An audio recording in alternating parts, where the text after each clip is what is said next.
ফেরাউন রাত 9টার পর বাবা রাজ দরবার থেকে বেরিয়ে পড়ল।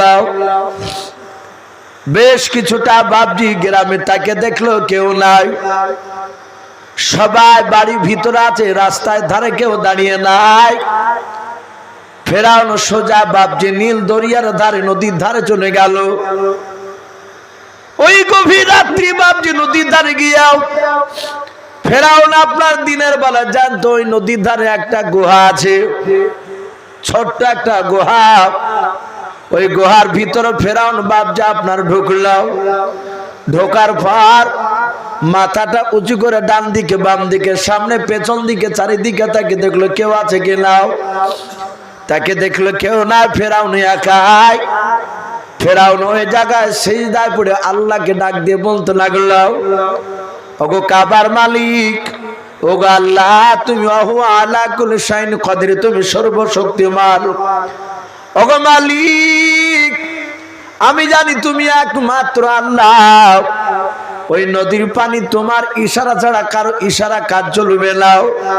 ওগো মাওলা, আমার বড্ড বড় তামান্না, মনের বাসনা, আমি হাজার হাজার লক্ষ লক্ষ লোকের মধ্যে থেকে আমার দেশে আমি খোদা দাবি করব, এটা আমার বড় তামান্না, বড় মনের আশা। ওগো মাওলা, তুমি আমার নীল দরিয়ার পানিটা, ওই নদীর পানিটা তুমি আমার তাবে করে দাও। বলুন আলহামদুলিল্লাহ। ফেরাউন এইভাবে বাবজি দোয়া করতেছিল আর ডেকে বলে, আল্লাহ, কিয়ামতের ময়দানে তুমি যা শাস্তি দিবা তা আমি ঘাড় পেতে আমি মেনে নেব, কিন্তু দুনিয়াতে আমি খোদা হতে চাই। ফেরাউন সিজদায় পড়ে কাঁদতেছিলেন বাবা। আর পেছন দিক থেকে একটা মানুষ, আল্লাহর ফেরেশতা, মানুষ রূপ ধরে আসার পর ফেরাউনের পিঠে হাত দিয়ে বললেন, বাদশা নামদা। চটকে উঠে দেখলেন, ইয়া বাকে রে, ই জানলো কি করে যে গুহাতে আছি আমি? এটা আমার গুমর সব ফাঁস হয়ে গেল, এ তো জানিয়ে দিয়েছে লোকে। ফেরাউন বলে, এই তুই কে? এই কে? তুই জানিস না আমি ফেরাউন বাদশা? আমি বলেছি রাত 9টার পর যাকে পাওয়া যাবে তাকে জবাই করা হবে। বললো, ভাই গলার আওয়াজ নিচু করো, আওয়াজ নিচু করো, তুমি আমাকে চিনো না, আমি একজন মুসাফির। বলুন আলহামদুলিল্লাহ। আমি তোমার দেশের নাগরিক নয়, আমি তোমার দেশের বাহির। কেন? কথা সত্য মিথ্যা নয়। ফেরেশতা জিবরিল দুনিয়ার কোন নাগরিক হতে পারে কথা বলে? তাই উনি কৌশল করে বলেন, আমি তোমার দেশের নাগরিক নয়। বলে, ভাই তুমি কে? বলে, ভাই আমি চরম একটা সমস্যায় পড়ে আছি। বলে, কি? বলে, তাড়াতাড়ি বলো। মানে ফেরাউন ছটফট করছে, ওকে তাড়াতাড়ি ওখান থেকে তাড়বি। বলো, ভাই একটু তাড়াতাড়ি। বলে, আমিও বড় পেরেশানের মধ্যে আছি। বলে, ভাই তুমি যা পেরেশানের মধ্যে আছো আমি তো শুনলাম পেছন দিক থেকে। ভাই আমি পেরেশানে আছি, আমার বাড়িতে একটা লোক যদি চাকরগিরি করে, কাজ করে, সে আমার বাড়িতে খায়, আমার বাড়িতে পড়ে, আমার বাড়িতেই শুয়ে থাকে।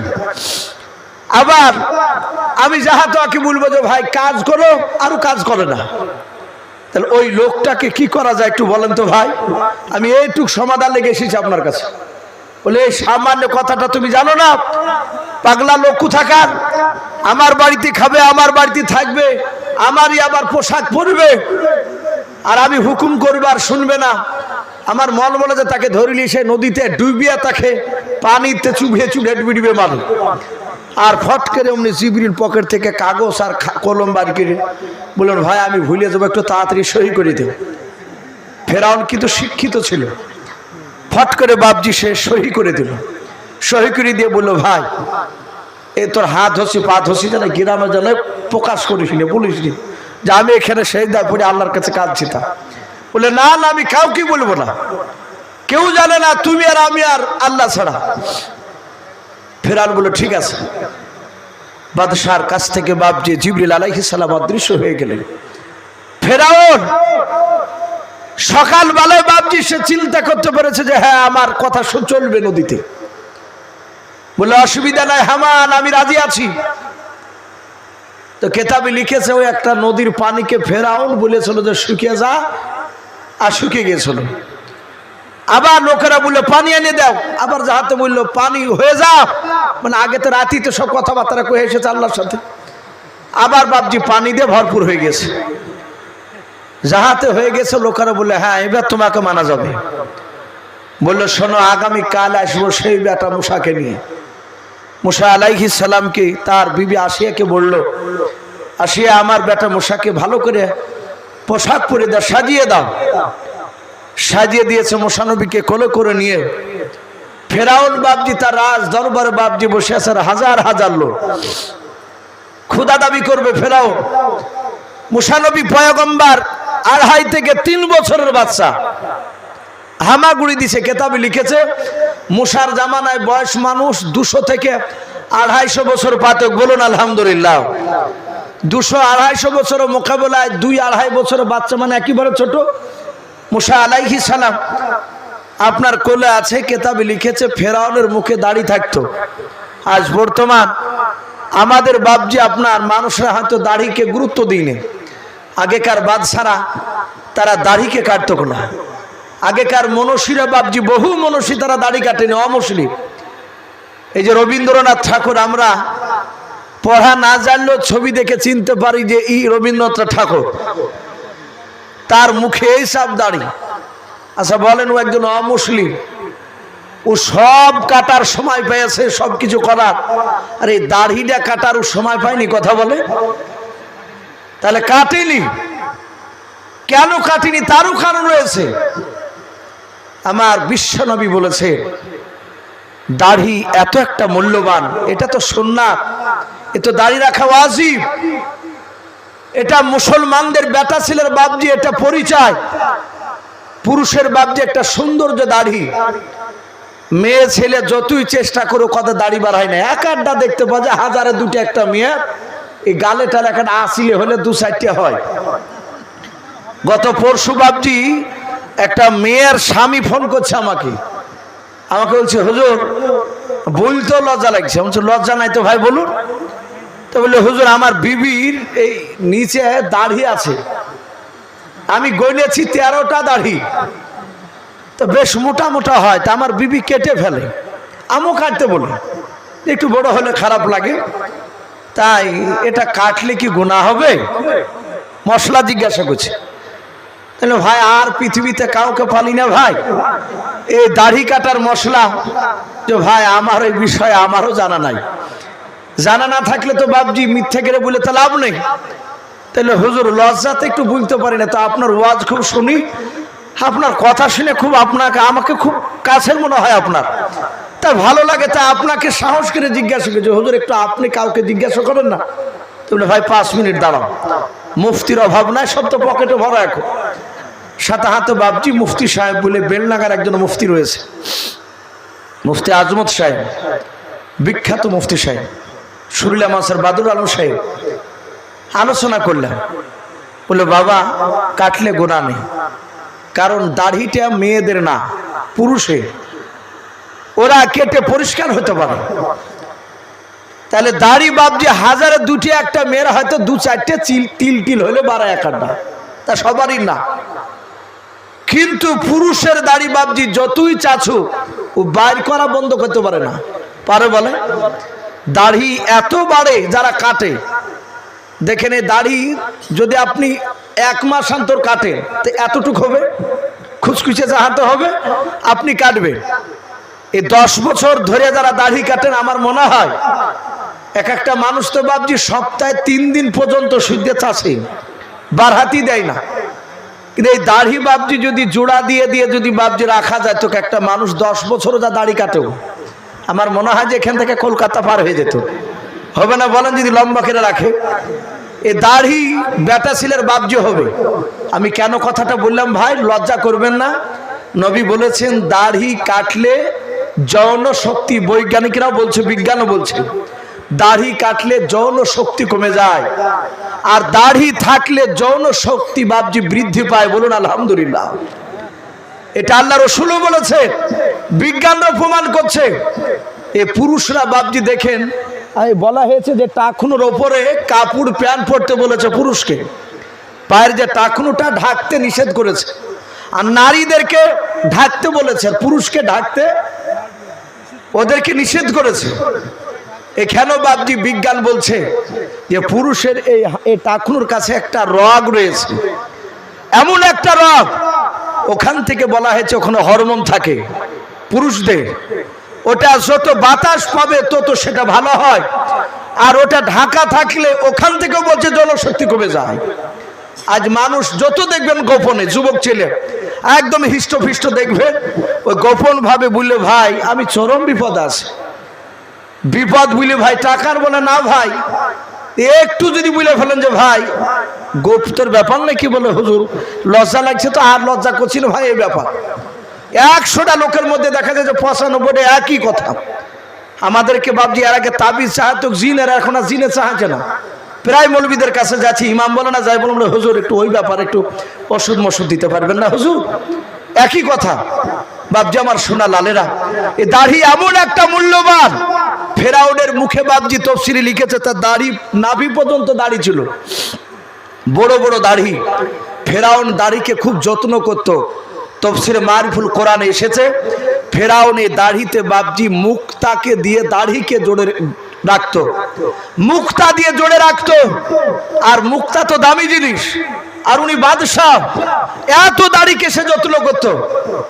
মুসা আলাইহিস সালাম ফেরাউনের কোলে বাপজি সাইডে বসে আছে, যাহাতে বাপজি আপনার ওখানে রেখে ফেরাউন বলেছে আনা রব্বুকুমুল আলা, কোরআন শরীফে এসেছে কথাটা, যাহাতে বলেছে আমি সব আল্লাহর চেয়ে আমি বড় আল্লাহ। তার মানে ও আল্লাহ আছে এটা জানে, ওই আল্লাহর চেয়েও বড় আল্লাহ দাবি করেছে, আনা রব্বুকুমুল আলা, আমি সব রবের চেয়ে আমি বড় রব, বড় আল্লাহ। যাহাতে বলেছে রমনি মুসা, এটা আমরা নয় যে ইমামতি ছুটে যাবে হক কথা বলতে গেলে, তা যা বলছে বলুক, অসুবিধা না। 3কে যদি এসে যদি বলে স্যার তো আমরা হু দিয়ে দিই, যদি ইমামতি ছুটে যায় তো নবী এরা তো ভয় করে না। সাথে হাতে মুসা নবী বাপজি যাহাতে দেখেছে যে খুদা দাবি করেছে, আর অমনি বাহা দিয়ে বাপজি দাড়িকে ধরে ঠাস করে সব মুসা আলাইহিস সালাম, আর যাহাতে চড় মেরেছে তফসিরে লিখেছে বাপজি ফেরান ওখানে পপা করে ঘুরছিল। মারিফুল কোরআন এসেছে দেখেন, আমরা সচরাচর দেখতে পাই শীতের সময় কিছু মুরগি চুন হাগা হয়, পায়খানা হয়, হয়ে আবার এক একটা মুরগি দেখেন আবার অসুখ হতে হতে হয়তো বা বাঁচিয়ে যায়, সে আবার ঘূর্ণি পাক হয়, ঠোর হারা তাই বলে, ওকে খাবার দিলে এক ঠুকা মেরে 8-9 বার ঘুরে, ওই মুরগিটা আবার টপাক করে মরতে চায় না যদি শিয়াল কুকুরে নালিয়ে পালিয়ে যায়। তো ফেরাউন ওইভাবে বাপজি ঘুরে চলো, ঘোরার পর বলছে সর্বনাশ করিয়েছে, বলে এই একে মার। হামান বললো ভাই কি ব্যাপার এত গরম হলেন কেন? বললো ভাই এ মনে হচ্ছে 50টা যুবক আমাকে ধরে কিলালছে, আমার মাথা চঞ্চন করছে। তফসিরে লিখেছে এক একটা নবীর হাতে 4000 যুবকের শক্তি আল্লাহ দান করেছে নবীদের হাতে, বলুন আলহামদুলিল্লাহ। কহাজার বললাম 4000। আপনার আমার নবী জনাবে মোহাম্মদ রাসূলুল্লাহ সাল্লাল্লাহু আলাইহি ওয়াসাল্লামের জামাই আলী মুর্তজা, এ আলীর এত শক্তি, আলীর শক্তি এমনি দেয়নি আল্লাহ। কিতাবে লিখেছে আলী কাবা শরীফে জন্ম নিয়েছিলেন, বলুন আলহামদুলিল্লাহ। আলী মুর্তজা কাবা শরীফে জন্ম নেওয়ার পর থেকে তিনি অন্ধ ছিলেন, চোখ খুলে না। আলীর মা কাঁদেন, আল্লাহ এ তো ছেলে আমার চোখ কেন খুলছে না? কিন্তু যেদিন বাপজি 1 নয় 2 নয় 5 দিনকার দিন যাহাতে বিশ্ব নবীর কাছে দোয়া নিতে আসলো, আলীকে যাহাতে নবী কোলে নিয়েছে, আর আলী চোখ খোলার পর সাথে হাতে রাসূলুল্লাহকে দেখেছেন, বলুন আলহামদুলিল্লাহ। এই আলীর এত শক্তি দিয়েছিলেন আল্লাহ। আমার বিশ্ব নবী আলীর এই শক্তি দেখে আল্লাহ রাব্বুল আলামিনের নবী আলীকে বলতেন আমার আলী আল্লাহর বাগ, বলুন আলহামদুলিল্লাহ।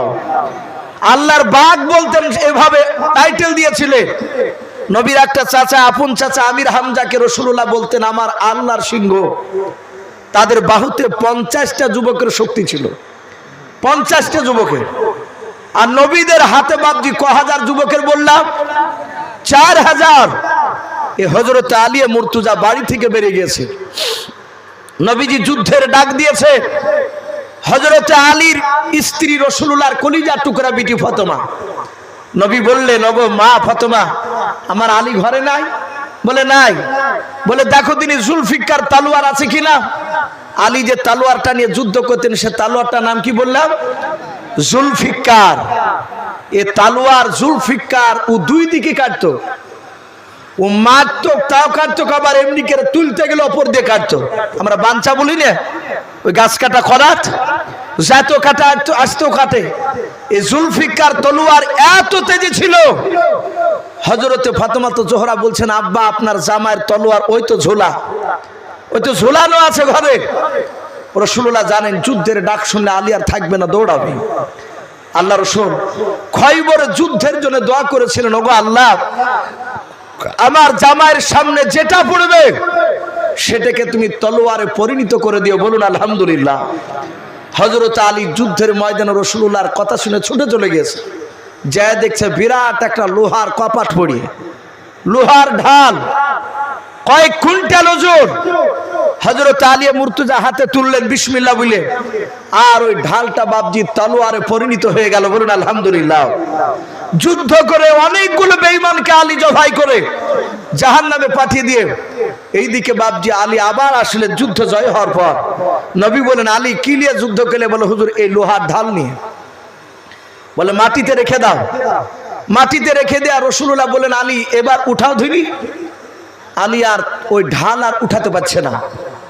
রাসূলুল্লাহ মুচকি মুচকি হাসছেন আর বলছেন আলী এখন তোমার শ্বশুর মশাই দোয়া নাই। বলুন আলহামদুলিল্লাহ। সেই ঢাল রাসূলুল্লাহ দুই হাত দিয়ে তুলে দেখে দিলে। আল্লাহ বলছেন আমার বিশ্ব নবীদেরকে প্রতিটা নবীর হাতে আমি 4000 যুবকের শক্তি দিয়েছি। হযরতে বাপজি মুসা আলাইহিস সালাম মেরেছে নবীর মা। ফেরাউন বলল আমার মাথা যন্ত্রণা শুরু করেছে, আমি সহ্য করতে পারছি না। আর হামান বলছে ভাই এ তো আপনারই বাচ্চা, এ তো লোকে শুনলে লোকে পাগলা বলবে, আপনি থেমে যান, এ পাগলামো করেন না। ফেরাউন বলল হামান এ মার যদি তোমার যদি গালে পড়তো রে হামান, আমি তো কথা বলছি তোমার কথা বলা বন্ধ হয়ে যেত। ফেরাউন বলল ভাই এ বাচ্চা আমি প্রথমেই বলেছিলাম আমার বিবি আসিয়াকে, এই বাচ্চা প্রথম দিনে আমার দিকে টেরা করে চোখ করে আর চোখে আমার দিকে তাকে চলাও। এ ছেলে সেদিন আমার কথা শুনে নাই, শুনে নাও ও জল্লাদের এখনই নিয়ে এসে আমার ছেলেকে জবাই করে দাও, একে আজ থেকে আমের বেটা বলে দাবি করব না। সঙ্গে সঙ্গে বাবা জল্লাদেরা তলোয়ার আনতে গেল মারবে। হযরতে আপনার আসিয়ার কাছে গিয়ে একটা বাবা প্রজা ছোটে গিয়ে বলেছিল রানী মা আপনার ছেলে মুসাকে আপনার স্বামী আর বেঁচে রাখবে না। হযরতে মুসা নবীর মা দৌড়ে চলে যাচ্ছেন, ওইদিকে বাপজি আপনার আসিয়া উনিও বাপজি দৌড়ে চলে যাচ্ছেন। আসিয়া বলল স্বামী আপনি ছেলেটাকে মারবেন না। বলে বিবি তুমি মাঝখানে কেন বাধা দিতে এসো না, আমি মাথার যন্ত্রণা সহ্য করতে পারি না। ওরে আমার বিবি এ ছেলে এমন মার মেরেছে ছোট ছেলে নাই। ডাক দিয়ে বলে না গো প্রাণের স্বামী বাচ্চা ছেলে আপনাকে আদর করে মারিয়াছে। অনেকে মানে আমাদের ছেলের একা সময় দেখেন পটাম করে এমন ভাবে চড় মারে, রাগ হয়, কিন্তু আবার ছেলের দিকে তাকে ভাবি যে বেটা কিছু বুঝে না আর মারিনি। এরকম অনেক ক্ষেত্রেই দেখা যায়, হয়তো মারতে গেছে এখানে একবার এই জায়গায় লেগেছে, আরে মুখে মারতে না, ও বাচ্চা তো বুঝে না। আসিয়া বলল এ তো বাচ্চা ছেলে মেরেছে। বলে বিবি আদরের মাল্লাই এই জানি শুনে মেরেছে। বলে যদি জানি শুনে যদি মারে তাহলে একটু পরীক্ষা করে। বলে পরীক্ষা কি? আসিয়া জানছেন যে ঠিকই করেছে, এই তো শুনে না, কিন্তু এটা তার বলছে না। তো বললো কি করবা? বলে এই বাচ্চা ছেলে তাই অবুঝ, প্রমাণ করবা কি করে? বলে আগুন আর মিষ্টি জিনিস দেন, যদি আগুনে যদি হা দেয় তাহলে জানতে হবে ছেলে অবুঝ, বুঝে না, আপনাকে চড় মেরেছে। আর যদি মিষ্টিতে যদি হা দেয় তাহলে জানতে হবে আপনাকে জানিয়ে শুনি চাপালছে। বলে কথা ঠিক। বলে আগুনে হা দিলে আমি ছেড়ে দেব, আর মিষ্টি জিনিসে হা দিলে আমি তাকে জবাই করে দেব। মুসা নবীর মা কাঁদছেন, ওগো মালিক তুমি তো আহু আলা কুল্লি শাইইন কদির, তুমি যখন ফেরাউনের দরবারে মানুষ করছো আমার ছেলেকে, আল্লাহ তুমি এই পরীক্ষা থেকে বাঁচিয়ে নেবে। বলুন আল্লাহুম্মা আমিন। দোয়া করছে মুসা নবীর মা, আর মার দোয়া তো আল্লাহ কবুল করবেনি। আসিয়া দোয়া করছে, আল্লাহ আমি জানি আমার স্বামীকে তোমার নবী মেরেছে, কিন্তু এত বড় বেয়াদব শয়তান আমার স্বামী, আমি চাই এই মারে হয় না, আরো বড় মার লাগবে, আর কিন্তু এই পরীক্ষা থেকে তুমি বাঁচাও। যাহাতে বাপজি হাজার হাজার লক্ষ লক্ষ লোক বাপজি জমাতে হয়েছে, বাদশার বেটার পরীক্ষা। মুসা নবীকে ছেড়ে দিয়েছেন বাবা। ফেরাউন বলল, আল্লাহ তোমরা তো লোহার খানা নিয়ে রেডি হয়ে দাঁড়িয়ে যাও। আগুনে না মিষ্টি তাহা দিলাম নি, খেচা কেড়ে মেরে দেবাও, একবার যেন কথা যেন বলতে না হয়। জল্লাদেরা তলোয়ার নিয়ে দাঁড়িয়ে আছে। মুসা নবীকে রাজ দরবারে ছেড়ে দিয়েছে, আগুনের কুণ্ড রেখেছে একদিকে, আর একদিকে বাপজি মিষ্টাই দ্বিতীয় বাপজি জিনিস রেখেছে মিষ্টি জাতীয়। হযরত মুসা হামাগুড়ি দিতে দিতে দিতে দিতে একবারে বাপজি আপনার মিষ্টির দিকে হাতটা নিয়ে যাচ্ছে, ডান হাত খানাও। ফেরাউন বলে, বিবি আসিয়া তুমি বলছিলে বাচ্চা অবুঝ অবস্থায় মেরেছে, বুঝে নাই। দেখো এই বাচ্চা ছেলে জানে কোনটা আগুন আর কোনটা মিষ্টি জিনিস খেতে হয়। যাহাতে হাত দিতে যাবে, আর ওই সময় আল্লাহ ডেকে বলেন, জিবরিল যাও আমার মুসা নবীর হাত খানাও, ডান হাতটা বাম হাত, ডান হাতটা আগুনের দিকে নিয়ে যাও, মিষ্টির দিক থেকে নিয়ে যাও। আগুনটা তুলে মুসা নবীর মুখে ভরে দাও। আমি আমার মুসা নবীকে প্রমাণ করার জন্য আমি তার জিভটা পুড়ে দিয়ে তাকে তুতলা বানাবো। বলুন আলহামদুলিল্লাহ। মুসা নবী আগুন তুলে বাপজি মুখে ভরে দিলেন রে বাবা। ফেরাউন বাপজি দেখলো, তাই তো এ তো বুঝলে কোনোদিন আগুন মুখে দিত না।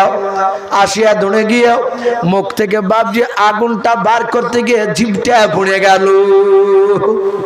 কে বলেছেন বড় জিভলায় ভিতরকার আলা জিভটা পুড়ে গেছে, ছোট একটা জিভকে আলা জিভ বলি, পুড়ি যে মুসা নবী আলাইহিস সালাম তুতলা হয়ে গেল। মুসা আলাইহিস সালামকে বাপজি ফেরাউন ছেড়ে দিল।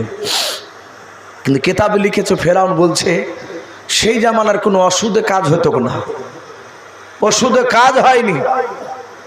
কিন্তু আমি যখন রাজ দরবারে কথা বলতাম ভরপুর মজমা জমে যেত, আর অমনি ওই মাথার যন্ত্রণা উঠতো কাবার। তখন কি করতো, তখন লোকেরা বাপজি ফেরাউনের চুলকে ধরে টানতো, চুলকে ধরে টানতো, কার সাথে হাতে বাপজি ওই ব্যথাটা কমে যেত। বলুন আলহামদুলিল্লাহ। এইভাবে ফেরাউনের 12 বছর ব্যথা ছিল। বলুন আলহামদুলিল্লাহ। ওই মুসা নবীর চড়ের থাপ্পড়ের ব্যথা 12 বছর ছিল। আল্লাহ রাব্বুল আলামিন এরকম অনেক পাঠিয়েছে। তো ভাই আমি বলছিলাম এই মুসা আলাইহিস সালাম আপনার আস্তে আস্তে ফেরাউনের দরবারে বাপজি বড় হলে, বেশ মুসা আলাইহিস সালাম একটু 18-19 বছরের সন্তান হয়েছে। সেই সময় মুসা নবী দিনের বেলাতে বাপজি দেখলেন যে আমি আজ মাঠ বেড়াতে যাই। যে মুসা আলাইহিস সালাম দুপুর বেলাতে বাপজি ইরাদা করেছে মাঠ বেড়াতে যাবে। আর নবীদের কাজ একটু উল্টা হয় আমাদের চেয়ে। আমরা যেমন নামাজ পড়তে চাই না, ওরা নামাজ পড়তে বলে। তো মুসা নবী দেখলেন দুপুরবেলা সবাই বাড়ি আসামের এই ফাঁকে মাঠ বেড়াতে যায়। মাঠে যে দেখছে গোটা মাঠের মধ্যে 2টা লোক, একটা লোককে বাপজি লাঠি দিয়ে এই মারা সেই মার, একজনাতে মারছে। তো যাকে মারছে সেই লোকটা হচ্ছে মুসা নবীর বংশের লোক। বলুন আলহামদুলিল্লাহ, বানি ইসরাইলে। আর যে দাদাগিরি করে মারছে সে হচ্ছে ফেরাউনের বংশধর। তো মুসা যে বললেন, ভাই এই লোকটাকে, নিরহ গরিব লোকটাকে মারছো কেন? বোঝায় মুসাই তুই ফেরাউনের বেটা হতে পারিস, এই দুপুর বেলাতে কি করতে হেছিস, যা বাড়ি যা। মুসা নবী বললো, ভাই একে মারছো কেন? তাই বললো, বলে এই বুঝাটা নিয়ে যেতে বলেছি, বুঝাও পারবো না তাই বলছে। বলে এই 2 বারে নিয়ে যাবে, আর আমি ওকে বলছি একবারই নিয়ে যেতে হবে, কারণ বাদশাহ গুড়া তার বংশ লোকগুড়া। তো মুসা নবী বললেন, ভাই 2 বার পারে একবারে দিবা? বলে এই মুশাইক, ওকে একবারই নিয়ে যেতে হবে, আমি এক কথার মালিক। মুসা নবী দেখলেই তো শুনবে না, সোজা আঙুলে ঘি উঠে না। আর ওই লোকটা বারবার মুসা নবীকে বলছেন, ভাই আমাকে মেরে ফেলছে, আমাকে মেরে ফেলবে ভাই, আপনি একটু বাঁচান। আর অমনি মুসা আলাইহিস সালাম হাতকে এমনি করে গোটাছে। তফসিরে লিখেছে মুসা নবীর একটা ছোট থেকে অভ্যাস ছিল জামাকে এভাবে গোটাতে। আমরা অনেকে দেখেন জামা এমনি করে গোটায়। মুসা নবী হাত গুটিয়ে বাবজি আস্তে করে এভাবে মেরেছে। আর ওই যে 4000 যুবকের শক্তি, যাহাতে মারিয়েছে, আর অমনি সাঁতা হাতে দাঁড়াস করে পড়ে বাবজি মরে গেছে। মুসা নবী বললেন, ভাই এটা নাকে হাত দিয়ে দেখো তিনি। তনি বলছে, ভাই ও শালা মরিয়েছে, ঠিকই হয়েছে, যে মার খায় চলো সে। তো বলে, কেন ভাই? বলে, তুমি লাশলে আমাকে তো মারি ফেলতো। বলে, ঠিকই হয়েছে, বেয়াদব মরিয়েছে। বলো, ভাই আমি তো মারিয়ে ফেলবো বলে মারিনি, কিন্তু ভাই শোনো, এ তুমি আর আমি আর জানছে আল্লাহ, আর ও জানতো যে আমি মুসা মারিয়েছি ওকে, কিন্তু জানি তো লাভ নাই। বলে, ঠিক আছে ভাই, আমি কাউকে বলবো না। মুসা বললো, কাউকে যেন ভাই কথা যেন বললো না। বলে, ভাই আমি কাউকে বলবো না। মুসা নবীর এলাকায় বাবজি মাঠে ওই লোকটাকে মরা দেখে তফসিরে লিখেছে ফেরাউনের সে আবার ফুপায়তো ভাই ছিল, আপন নিজের মানুষ। হামান যে বলল, তুমি আল্লাহ দাবি করিয়েছ, আর ওই যে তোমার মাঠে লাশ পড়িয়ে, তাহলে কে মারলো তাহলে তুমি জানো না? ফেরাউন বলছে, না, এ তো অসুবিধা। তা হামান বলে, একটু চালাকি করে বলো গা, আমি জানি কিন্তু নাম করব না, কিন্তু আসামি যে ধরে দিবে তাকে দেখি আমার প্রজার আসামি খোঁজ করে কিনা, একটু কৌশল করে বলেন গা, না মান সম্মান কিছু থাকবে না আপনার। ফেরাউন দেখলো ভারী বিপদ, বলে, আসামি যে ধরে দিতে পারবে তাকে 50,000 টাকা নাম দেওয়া হবে। লোকেরা এই যে ফেরাউন জানে না এ কথা কেউ বলছে না, মানে ফেরাউন আগে বলেছে আমি সব জানি, জানার পর দেখি নাম তোমরা বলো কিনা, একটু কৌশল করে কথা বলেছে। আর ফেরাউনের গোটা রাত দিন ঘুম হয় না, যে শালার আল্লাহ দাবি করেছে আমার দেশে আমার ফুফাতো ভাইকে মেরে ফেলাচ্ছে, এ তো ভারী ব্যাপার, বিপদে। সাথে হাতে বাপটি তার পরের দিন মুসা নবী আবার গিয়েছে মাঠে যাওয়ার পর দেখছে ওই লোকটাকে, যে লোকটাকে বাঁচাল ছিল তার আগাদি, ওই লোকটাকে দেখছে বাপজি আর একটা লোকে ধরে মারছে। আর যে মারছিল গতকালকে সে তো আর বেঁচে নাই। তো মুসা নবী কাছে যে মুখের দিকে তাকে বলছে, ভাই তুমি সেই লাই? তাই বলেছ কি? ও তো জানছে যে আমাকে কি বলতে চাইছে মুসাটা। মুসা নবী বলছেন, ভাই তুমি গতকালকে সেই লাই? তো বলছে, হ্যাঁ ভাই। তো মুসা নবী পয়গম্বর এভাবে বাপজি হাত গোটাচ্ছেন আর বলছেন, ভাই এই তোমা কি রোজ রোজ মারে, ব্যাপারটা কি? যাহাতে বাপজি আই বলেছে। আর অমনি ওই লোকটা বলছে, মুসাইক তুমি গতকালকে হাত গুটিয়ে ওই লোকটাকে মারিয়ে ফেলাইছো, ফেরাউনের ফুফাতো ভাইকে, আজ তুমি আমাকে মারবা নাকি? তুমি মারিয়ে দেখো। একবার সে পিক আপ নিয়ে ফেলাইছো। মুসা আলাইহিস সালাম যাহাতে বাপজি ওকে তো ওইভাবে কথা বলতে জানি, যে মাছ ছিল বলে, কি বললি? বলে, গতকালকে তাহলে মুসাই মারিয়েছে আসামি, এই আসামি। আরে বেটা তুমি ওর বাড়িতে যে ঘুমাইছো, আর ফেরাউন জানতে পারিনি 50,000 টাকা বাবা বিনাম করতে পারলি। অমনি লাঠিকে ফেলে দেই ফেরাউনের দরবার। মুসা নবী বলেন, ভাই রে আমি তোমাকে গতকালকে বারণ করেছিলাম যে কথা তুমি কাউকে বলো না, আজ কেন তুমি আমার নামটা বলে দিলে বলো? হযরত মুসা নবীর কথা শুনে বাবা ওই যুবক ছেলেটা বাবজি মুসা নবীর পা দোকানা জুড়ে ধরে বলেন, ভাই তোমার হাত গোটানো দেখে আমার কলজার পানি শুকে গিয়েছিল। গতকালকে টুক করে মারলে আর ছেলেটা মারা গেল। আমি ভেবেছিলাম তুমি আজকে আমাকে মারবা, তাই মারের ভয় মৃত্যুর ভয় আমি কথাটা বলে ফেলেছি, ভাই আমাকে মাফ করো। মুসা নবী বলেন, ভাই আমি তোমাকে মাফ করে দিলাম, কিন্তু ভাই আর ফেরাউনের বাড়িতে আমি আর থাকতে পারবো না। বলো ভাই আগামী কালকে আবার যদি ওই লোকটা মারে, কে আমাকে বাঁচাবে বলে জানি না। এই ভাই আমি আর পেছন দিকে গেলাম না, ফেরাউনের দেশ ছেড়ে আমাকে এখনই পালিয়ে যাওয়া লাগবে, না হলে ফেরাউন আমাকে মেরে ফেলবে। ছোট থেকে তার রাগ আছে, চর মেরেছি, এখনো তার মাথাতে ব্যথা উঠে মাঝে মাঝে। দেখবেন বাবা, যারা ছোট্টবেলায় বাপ যে আপনার ফুটবল প্রেমিক হয়, যারা ফুটবল খেলে তাদের দেখবেন অনেকের আঙুল ভাঙা থাকে, হাঁটুতে বাপজি কালসিনে দাগ বা রক্ত জমে থাকে। অনেক সময় যুবক কালে বুঝতে পারে না, যখন 40 বছর বাপজি 50 বছর পার হবে, ওই লাগা জায়গাগুলো মাঝে মাঝে বাপজি ব্যথা হয় না, তখন ডাক্তারের কাছে ছোটে বলে ভাই আর আমি এইদিকে যাব না, আমাকে মেরে ফেলবে। মুসা নবী সোজা বাপজি চলে গেলেন একেবারে মিশরের বাপজি আপনার ফেরাউনের রাজ্য দেশ ছেড়ে দিয়াও নতুন একটা শহরে বাপজি পৌঁছালেন। কোরআন শরীফের শহরটার নাম পাওয়া যায় মাদাইন। কি বললাম? মাদিয়ান। আমরা মাদাইন শহর বলি বাংলাতে। এই মাদাইন শহরে গিয়ে বাপজি হযরত মুসা নবী গিয়ে পৌঁছালেন। যায়া খাজুর বাগানে দাঁড়িয়ে আছে, চিন্তা করছেন থাকবো কোথায়, কে থাকতে দিবে আমাকে? এ বিদেহা জায়গা, আমি তো এখানকার লোককে আমি চিনি না। ঘন্টা খানিক ধরে বাপজি দাঁড়িয়ে থাকতে থাকতে দেখছে ওই খাজুর বাগানে মুসা নবী যেখানে বাপজি দাঁড়িয়েছে ওখান থেকে 10 হাত দূরে দেখছে দুটো মেয়ে, ছোট ছোট বাপজি দুটো মেয়েতে ছাগল হাতে করে দড়িতে বাঁধিয়ে নিয়ে দাঁড়িয়েছে। এরাও 2 ঘন্টা ধরে দাঁড়িয়ে, মুসা নবী 2 ঘন্টা ধরে দাঁড়িয়ে। মুসা নবী পেছন দিক থেকে বলছে, ওগো বোন, এই বোন, আমি 2 ঘন্টা ধরে এখানে বসে বসে দেখছি দাঁড়িয়ে, তোমরা তো দাঁড়িয়েছো, ব্যাপারটা কি, বাড়িয়েছে না কেন?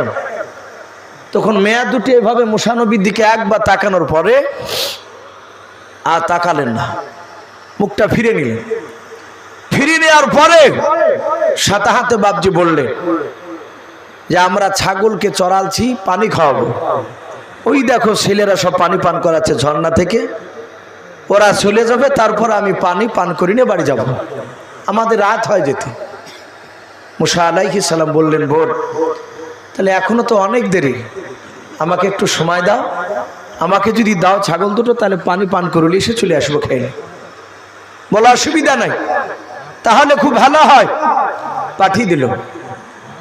মুসা নবী যে পানি খাইতে বাপজি জাহাতে চাইলে, ভাই আমরা উঠবো না ভাই, এ দেখেন 1:30টা পার হয়ে গেল, ইনশাল্লাহ এখনই দোয়া করবার কয়েক মিনিটের মধ্যেই, যেহেতু বাপজি ঘুম একটা আল্লাহর বড় নিয়ামত। আমরা হয়তো এলাকার প্রথা হয়ে গিয়েছে যত রাত পর্যন্ত মাইক বাজবে আমরা তত ভাবি যে জালসা মনে হয় বড়ই হলো। গতকালকে টেহট মাদ্রাসাতে ছিলাম ভাই, ফজর পর্যন্ত আলোচনা। তো বলছি ভাই লোক থাকুক বা না থাকুক চালাতে হবে, 2 ঘন্টা বলতে হবে, আর এক গাদা বক্তা নিয়েছে। তো ভাই এটা ঠিক নাই, এমনও কিছু আল্লাহর বান্দা আছে তারা রাতের বেলা ইবাদত করে, তাহাজ্জুদ নামাজ, এখনো অনেক মানুষ আছে অনেকে গোপন ইবাদত করে। তাহলে এই যে আওয়াজ হচ্ছে তার কানে গিয়ে যদি পৌঁছায় তার ইবাদতের ব্যাঘাত ঘটবে। আল্লাহ মাফ করুক, যদি আল্লাহ কিয়ামতের মাদিন ওই প্রশ্ন যদি করে আমাদেরকে, আমরা জবাব দিতে পারবো না। তাই ভাই এই নিয়ামত একটা, ঘুম একটা বড় জিনিস। আপনারা অনেকে চাষি মানুষ যারা এখানে আছে দেখেছি, গভীর রাত্রিবেলা যারা ওয়াজ শুনে তারা শিক্ষিত মানুষ খুব কমই থাকে, মাঠে কাটা মানুষ, হয়তো তারা কোরআনকে ভালোবাসে তাই বসে থাকে। আর অতিরিক্ত যারা দেখবেন হাই র্যাঙ্কের শিক্ষিত, তারা ঘুমের ব্যাঘাত ঘটবে বলি একটু ঘোরাফেরা করে 8 ঘন্টা বসে বাস প্যান্টে হাত ধরে সটাম ও পালিয়ে যায়। তো ভাই ঘুমাইতে হবে, আবার ফজর আজান নামাজ ইনশাল্লাহ আমরা পড়ব। মুসা আলাইহিস সালাম তিনি বাপজি সেখানে থাকার পরে পানি খেয়ে দিয়ে ওই মেয়া দুটোকে ছাগল দিয়েছিলেন। ওই মেয়া দুটোর কথা তাফসীরে লিখেছে, ওই মেয়া দুটো ছিল হযরতে শুআয়ব নবী আলাইহিস সালামের কলিজা টুকরা বিটি। বলুন আলহামদুলিল্লাহ। ভাই আমার বলার উদ্দেশ্যে এই মুসা আলাইহিস সালাম ওই শুআয়ব নবীর বাড়িতে থেকে লাস্টে শুআয়ব নবীর বড় বিটির সাথে মুসা নবীর বিয়ে হয়েছিল। বিয়ে করার পরে 6-7 দিন পরই শুআয়ব নবী বললেন 6-7 দিন থাকলে বিয়ের পরে, আগে যা থেকেছো তখন আমার বাড়িতে রাখাল সাজিয়ে কিন্তু আমার বিটির সাথে বিয়ে দেওয়ার পর 6-7 দিন থাকলে জামাই হিসাবে আর থাকতে হবে না, তুমি আমার বিটিকে লাউলিয়ে সোজা তোমার দেশে চলে যাও, যে তোমার বাপ মার খিদমত করো গা। এটা মুসা নবীকে তার শ্বশুর মশাই নিষেধ করছে। আর আমাদের বেশিরভাগ বাপজি শ্বশুর মশাইরা চায় বাপ মাকে ছেড়ে দিয়ে সে খেলে থাকুক, দিয়ে জামাইয়ের ইনকাম খাতে বলে বিরাট ব্যাপার। কিন্তু না, শ্বশুর বাড়িতে থাকতে নেই। আমরা অনেক যুবকরা থাকি, আবার অনেকে বসে বসে কান্দে শুদ্ধি, বাসি ভাত খাইতে দেয়, যাহাতে শ্বশুর বাড়ি থাকতে লাগে, মান থাকে না। তাই জন্য বাপজি ওটা বড় কথা নয়, কিন্তু কোরআন হাদিস দিক দিয়েও লক্ষ্য করলে পাওয়া যাবে যে শ্বশুর বাড়িতে থাকতে নেই। একজন নবী শোয়েব নবী পয়গম্বর তার জামাইকে বলছে সোজা হাঁটো আমার বিটি কিনে তোমার বাপের দেশে, যে বাপ মার খিদমত করো। এই বাপ মার খিদমত করতে করার সময় আসার সময় তার বিবির পেটে তখনও বাচ্চা আসেনি, কিন্তু রাস্তা দিয়ে আস্তে আস্তে হঠাৎ করে একটা আগুনের দরকার। তার বিবিকে বাপজি জঙ্গলে একটা গাছের গুড়িতে বসে রেখে আগুন খুঁজতে গিয়ে দেখছে ওই পাহাড়ে গাছের ওপরে একটা আগুনের কুণ্ড, ধরতে গেলে আগুনটা উপরে উঠে যাচ্ছে, আবার চলে আসছে, আবার আগুনটা নেমে আসছে। মুসা নবী জানে না যে এটা কে। আগুনের ভিতর থেকে বলল অমা তিলকা বিয়ামিনিকা ইয়া মুসা। আগুনের ভিতর থেকে বাপজি আওয়াজ আসলো এই মুসা তোমার ডান হাতে ওটা কি? মুসা নবী বলেছিলেন আমার ডান হাতে এটা আশা মোবারক লাঠি। লাঠির অনেক গুণাবলী বলেছিলেন, যে লাঠিটা শোয়েব নবী দিয়েছিলেন মুসা নবীকে। লাঠি ফেললেন, সাপ হয়ে গেল। আবার ওই লাঠিতে সাপে হাত দিলেন, লাঠি হয়ে যাচ্ছে। আবার মুসা নবীকে বললেন তোমার হাতখানা বগলে ভরো। বগলে ভরলেন, হাত বের করলেন, আলা বের হচ্ছে। বলে আপনাকে জানি না এই আলা বের হচ্ছে কেন? আগুনের ভিতর থেকে বললে এই মুসা আমি তোমার আল্লাহ, বলুন আলহামদুলিল্লাহ। বলে আল্লাহ আপনি? বলে হ্যাঁ। বলে আলা বন্ধ হবে কি করে? বলে তুমি বগল ভরে চাপ দাও, বগলটাই হচ্ছে সুইচ, চাপ দিবা জ্বলবে, চাপ দিবা বন্ধ হবে। যাহা তো হয়ে গেল। আল্লাহ বললেন মুসা আর তোমার বিবির কাছে আগুন নিয়ে যেতে যাওয়া লাগবে না, তোমার বিবিকে দেখাশোনার দায়িত্ব আমার।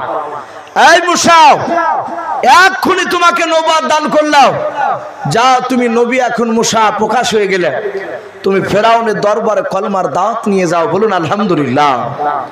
মুসা নবী বললেন আল্লাহ মাফ করবেন, আমি ছোটবেলায় আগুন তুলে মুখে খাতে গিয়ে জিভ পড়ে গেছে, তো তুমি করেছো। ওগো মাওলা তুমি তো সবই জানো, আমার কথাটা তুতলা, ফেরাউন সব কথা বুঝতে পারতো না, এখন গিয়ে কথা বলে সব বুঝতে পারবে না। আল্লাহ বলেন মুসা তুমি কি চাও? বলে আল্লাহ আপনি আমার বড় ভাই হারুনকে নবী করে দেন, বলুন আলহামদুলিল্লাহ। আল্লাহ বলে নবী করে দিব? বলে হ্যাঁ। বলে যাও তোমার বড় ভাই হারুনকে নবী বানিয়ে দিলা। ভাই মুসা নবীর ভাই হারুন জানি না যে নবী, তা তখন তার পর্দা মর্দা সব বুঝতো না। মুসা নবীর বড় ভাই হারুন একদম বান্না মেরেছে। বান্না মারা বলেন নাকি না নেংটি মারা বলেন? কিছু মানুষ দেখেন জমিতে বাপজি কুদাল নিয়ে যদি যায়, আর যায় যদি বাপজি কাপড় যদি জড়ো করে ঠিক 2 তাল বাড়ি করে দিয়ে যদি বাপজি বসেও, তাহলে জানতে হবে আল কাটতে বসেছে। এমন শুরু করে আল কাটবে। তো ও বাপজি সে বান্না মেরে ছাগল চড়াচ্ছে, দুম্বা চড়াচ্ছে। আর মুসা নবী যে বলছে আসসালামু আলাইকুম নবী ভাই কেমন আছেন? তখন হারুন বলছে যে টিটকারি মাছিস কেন? আমি নবী কবে থেকে হইলাম? বলে এই দেখো সার্টিফিকেট নবীর আল্লাহর কাছ থেকে নিয়ে এসেছি, বলুন আলহামদুলিল্লাহ। তারপর তাড়াতাড়ি করে হাঁটু ঢাকছে। বলে ভাই আমিও নবী তুমিও নবী, চলো 2 ভাই আল্লাহ বলেছে ফেরাউনের কাছে যাইতে কলমার দাওয়াত। ভাই কলমার দাওয়াত দিতে গেছেন, তখনকার যা ইবাদত তাই করতে বলেছিলেন। তাই প্রতিটা বাপজি ভাইদেরকে বলবো আলোচনা বাপজি রসুলদের কথা নবীদের কথা শুনলে দিলটা একটু নরম হয়, নবীর দিকে মহাব্বত হয়। তাই বাপজি আল্লাহ রাব্বুল আলামিন আমাদের সকলের দিলে মহান রব্বুল আলামিনের বিশ্ব নবী জনাবে মুহাম্মদ রাসূলুল্লাহ বলুন সাল্লাল্লাহু তাআলা আলাইহি ওয়াসাল্লামের মহাব্বত যেন ভরে দেন, বলুন আল্লাহুম্মা আমিন। জান্নাতের আশা আকাঙ্ক্ষা যেন আল্লাহ ভরে দিন, বলুন আল্লাহুম্মা আমিন। জাহান্নাম থেকে যেন আল্লাহ আমাদেরকে হেফাজত করুন, বলুন আল্লাহুম্মা আমিন। তো ভাই যাই হোক, দোয়া হবে, আমরা এক্ষুনি দোয়াতে ইনশাআল্লাহ শরীক হব। আমরা সকলে একবার দুরূদ ইব্রাহিমটা পড়ে নিই। আল্লাহুম্মা সাল্লি আলা মুহাম্মাদি ওয়া আলা আলি মুহাম্মাদ কামা সাল্লাইতা আলা ইব্রাহিম ওয়া আলা আলি ইব্রাহিমা ইন্নাকা হামিদুম মাজিদ। আল্লাহুম্মা বারিক আলা মুহাম্মাদি ওয়া আলা আলি মুহাম্মাদ কামা বারাকতা আলা ইব্রাহিম ওয়া আলা আলি ইব্রাহিমা ইন্নাকা হামিদুম মাজিদ। সাল্লাল্লাহু তাআলা আলাইহি ওয়াসাল্লাম। ভাই এক্ষুনি দোয়া হবে। রহমান ভাই চলে গেছে নাকি?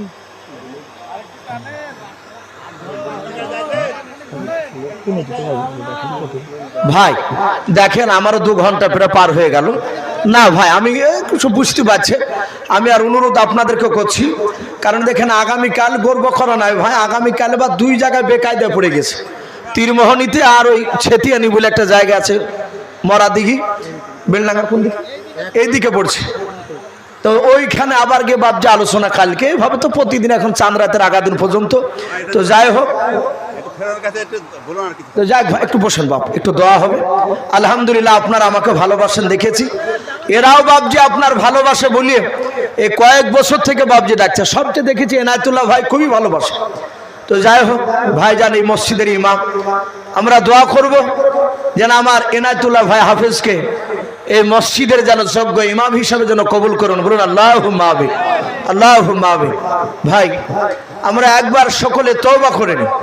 আস্তাগফিরুল্লাহ রাব্বি মিন কুল্লি যামবি ওয়া আতুবু ইলাইহি লা হাওলা ওয়ালা কুওয়াতা ইল্লা বিল্লাহিল আলিয়্যিল আযীম। আরেকবার পড়ুন আস্তাগফিরুল্লাহ রাব্বি মিন কুল্লি যামবি ওয়া আতুবু ইলাইহি লা হাওলা ওয়ালা কুওয়াতা ইল্লা বিল্লাহিল আলিয়্যিল আযীম। কমিটি ভাইরা সব আছে নাকি এখানে? যাক আলহামদুলিল্লাহ। তো ভাই এক্ষুনি দেওয়া হবে। আমি আপনাদেরকে বলি, আপনারা সকলেই জানেন আমিও আপনাদের জন্য বাপজি দোয়া করব। ভাই একটু শুনি কথাগুলো দিয়ে দোয়া করে দেবেন ইনশাল্লাহ। আমি এনায়েতুল্লাহ ভাইকে একটু দোয়ার জন্য বলবো, ভাই আপনি করে দেন না দো। তো ভাই যাই হোক দোয়াটা এখনই হবে। আপনারা সকলে জানেন, আপনারা হয়তো এতটুকু জানেন যে আমি একটা মাদ্রাসা পড়াই, কিন্তু এনায়েতুল্লাহ ভাই উনি খুবই ভালো জানেন, ওনার যে সাথী একসাথে পড়াশোনা করেছে উনিও আমার মাদ্রাসার মসজিদের ইমাম প্লাস এবং শিক্ষক। উনি ভালোই জানেন। আমি মাঝে মাঝে গল্প করি, আমার পূর্বেকার বক্তা, তার পূর্বেকার বক্তা যে মুফতি জার্জি সাহেব এসেছিলেন, ওনারাও ভালো জানেন, ওনাদের পাশেই বাপজি আমার সে মাদ্রাসা। তো যাই হোক আপনাদের এলাকায় কোনোদিন আসি নাই, হয়তো আগামী রমজান মাসে ইনশাআল্লাহ আল্লাহ বেঁচে রাখলে আমি চেষ্টা করব একদিন আসা। ভাই আমার মাদ্রাসার চারিদিকে সব বেদাতি, পাথর সাপড়ি যে গ্রুপ যায় ওই গ্রুপের লোক, তাবলিগ গেলে অনেক খারাপ কথা বলে, দান দিতে চায় না। একেবারে নদীর ওপরে মাদ্রাসা, ধনাই পুরোহারপাড়া বলে ইসলামিয়া মাদ্রাসা, বড় একটা নদীর ওপরে মাদ্রাসা রয়েছে। আমার এই ভাইজান এনায়েতুল্লাহ ভাইজান উনি দেখেছে। তো ভাই ইনশাল্লাহ আসলে একটু সহযোগিতার হাত বাড়াবেন রমজান মাসে। হয়তো এনায়েতুল্লাহ ভাইয়ের সাথে যদি কেউ দেওয়ার মতো ইচ্ছা থাকে, রমজান মাসে যদি একটু দেরি হয়ে যায়, সব দিন তো আসতে পারা যায় না, তো যদি কেউ জাকাতের দিব মনে করেন তাহলে এনায়েতুল্লাহ ভাইয়ের সাথে একটু যোগাযোগ করবে। অনেকে ফোনের মাধ্যমে দিয়ে দিচ্ছে ফোনপে। ইনশাল্লাহ আপনাদের জন্য দোয়া করব। প্রায় নদীতে বাপজি একটা পাঁচিল করতে প্রায় 13 থেকে 14 লাখ টাকা খরচ হবে। পাঁচিলের ওপরে হেফজোখানা করবে ইনশাল্লাহ। অনেকগুলো ছাত্র 3 বেলা খায়। আপনারা জানেন যে মাদ্রাসা খরচ করতো, যেতে কেন মূল্য মাদ্রাসা প্রচুর টাকা আপনারা দেন। তো ভাই এক্ষুনি দেওয়া হবে। দোয়ার শেষে আমি প্রতিটা বাপজি ভাইদেরকে বলবো, আমি নেতনা ভাইয়ের সাথে একটু বলেছি, দোয়ার শেষে ভাই আপনারা একটু শেষের বেলা, ভাই বসেন, আপনি বসেন, আপনি ওখানে বসেন, আপনি বসেন, আপনি শেষের বেলায় করেন, বসে দোয়া হবে। যদি আপনাদের কাছে, যেহেতু এটা আদায় জালসা না, দোয়ার শেষে 5 টাকা 10 টাকা করে যদি 2-3 খান যদি সিমেন্টের বস্তা টাকা যদি হয়ে যায়, তাহলে ইনশাল্লাহ সেটা একটু কাজে লেগে যাবে। ইনশাল্লাহ আমরা সকলে চেষ্টা করব। দোয়ার পর একটু হাত তুলি, আল্লাহুম্মা আমিন। আলহামদুলিল্লাহি রাব্বিল আলামিন ওয়াল আকিবাতু লিল মুত্তাকিন ওয়াসসালাতু ওয়াসসালামু আলা রাসূলিল আমিন ওয়াসসালাতু ওয়াসসালামু আলা রাসূলিল মুযনাবির ربنا ظلمنا أنفسنا وإن لم تغفر لنا وترحمنا لنكونن من الخاسرين আয় আল্লাহ মাওলাই করিম প্রায় দুটো বাদ্যে জন্যর মাওলাও আয় রব্বুল আলামিন তোমার সাই দরবারে হাত উঠি যে গভীর রাত্রিতে মাওলা রে দেখো তোমার বান্দা বান্দেরাও আল্লাহ এত গভীর রাত্রি হয়ে গেছে তবু তারা বাড়ি যেতে চাইছে না আল্লাহ আরামের বিছানাকে ত্যাগ করে মাওলা আল্লাহ শীতের রাত্রিতে একটা চাটের উপর বসে আছে রব্বুল আলামিন আল্লাহ তুমি দা মেহেরবান করে আমাদের সকল হাতগুলো মাওলা ইমানদের হিসাবে তুমি কবুল করে নাও রব্বুল আলামিন আমরা সকলে গুনাহগার খাকসার নাদান তোমার বান্দাও আয় আল্লাহ আমরা দিনের আলো রাত্রির অন্ধকার মাওলা সগীরা কাবিরা জানা অজানা ছোট বড় জাহেরি বাতিনি যাবতীয় গুনাহ করে ফেলেছে রে মাওলা আয় আল্লাহ তুমি দা মেহেরবান করে আমাদের সকলের জীবনের ছোট বড় যাবতীয় গুনাহগুলো তুমি মাফ করে দাও আয় আল্লাহ এই রতনপুর গ্রামের মহল্লা এই পবিত্র আল্লাহ বাগানে যে জালসা দিয়েছে মহল্লা এই পবিত্র জালসার মাহফিল তুমি কবুল করে নাও আয় আল্লাহ এই জালসার কমিটি ভাইরা বাপজিরা মিলে মহল্লা হাড় ভাঙা পরিশ্রম করে তারা জালসার আয়োজন করেছে আয় রব্বুল আলামিন দা মেহেরবান করে তুমি তাদের মেহনত তুমি কবুল করে নাও কেউ শ্রম দিয়ে কেউ টাকা দিয়ে আয় আল্লাহ জালসার মাহফিলে মহল্লা সহযোগিতা করেছে আয় আল্লাহ সকল বাপজি ভাই মা বোনদের মহল্লা মেহনত সহযোগিতাকে তুমি কবুল করে নাও আয় আল্লাহ এই জালসার যারা কমিটি রয়েছে রে মওলা তুমি তাদের সকলকে হযরত আবু বকর সিদ্দিক রাদিয়াল্লাহু তাআলা আনহুর মতো ঈমান বানিয়ে দাও তাদের দ্বারা 5 ওয়াক্ত নামাজ তুমি আদায় করিয়ে নাও আয় আল্লাহ এই জালসার সভাপতিগণকে তুমি কবুল করে নাও রে মওলা বক্তাগণকে তুমি কবুল করে নাও শ্রোতাগণকে তুমি কবুল করে নাও আয় আল্লাহ আমার খুব কাছের বন্ধু এনায়েতুল্লাহ ভাই আল্লাহ গ্রামের মসজিদের ইমাম আল্লাহ তুমি তার মসজিদের ইমাম হিসেবে তুমি তাকে কবুল করে নাও আল্লাহ তুমি তার ইলমিয়াতে তুমি বরকত দাও আল্লাহ বারবার তিনি দোয়া চাই রে মওলা তুমি তার রুজি রোজগারে তুমি বরকত দাও আল্লাহ কিয়ামত পর্যন্ত তুমি তাকে আল্লাহ হক্কানি আলেমী হাফেজ হিসেবে তুমি কবুল করে নাও আয় রব্বুল আলামিন দেখো তোমার বান্দা বান্দিরা আমিন আমিন করেছে মওলা এখানে অনেক বাপজি ভাই রয়েছে মা বোনেরা রয়েছে যাদের আব্বা নাই মা নাই মওলা রে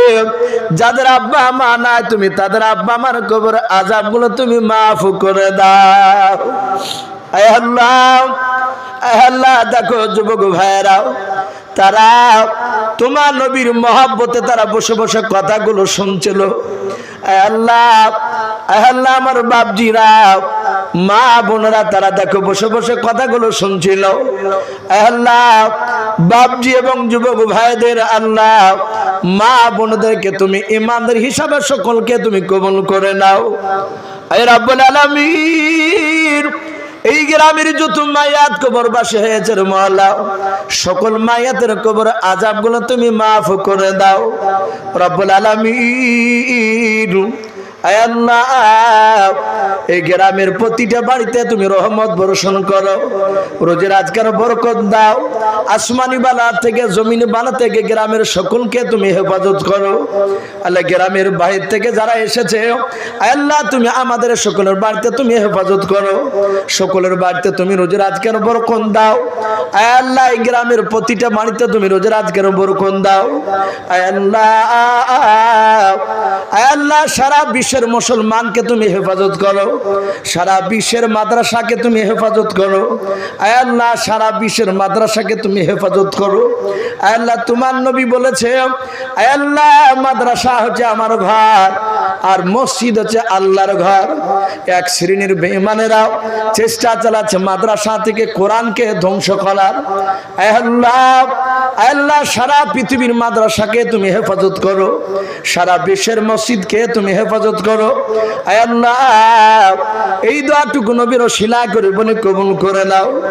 আল্লাহ আমি যে একটা মাদ্রাসা আছি, তোমার বান্দা বান্দীদেরকে সামনে বসে রেখে দোয়ার পরে 2-5 টাকা করে আল্লাহ তোমার নবীর মাদ্রাসার পাঁচিল করার জন্য আল্লাহ কিছু টাকা চেয়েছে মওলা।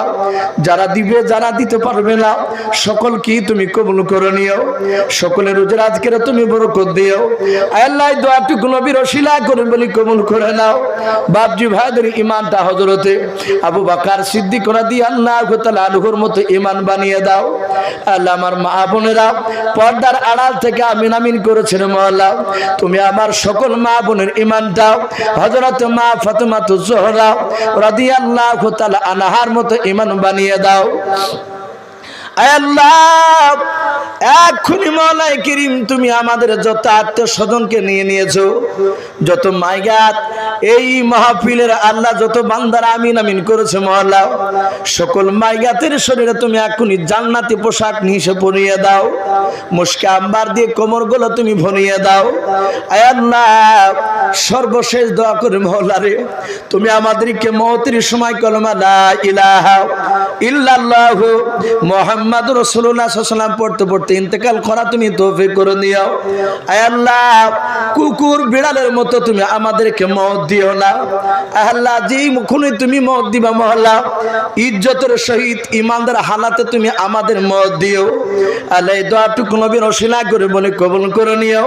আয় আল্লাহ যত নবীর রাসূল ওলিয়া আলে পাঠিয়েছো সকলে আর মশনে তুমি পৌঁছিয়ে দাও।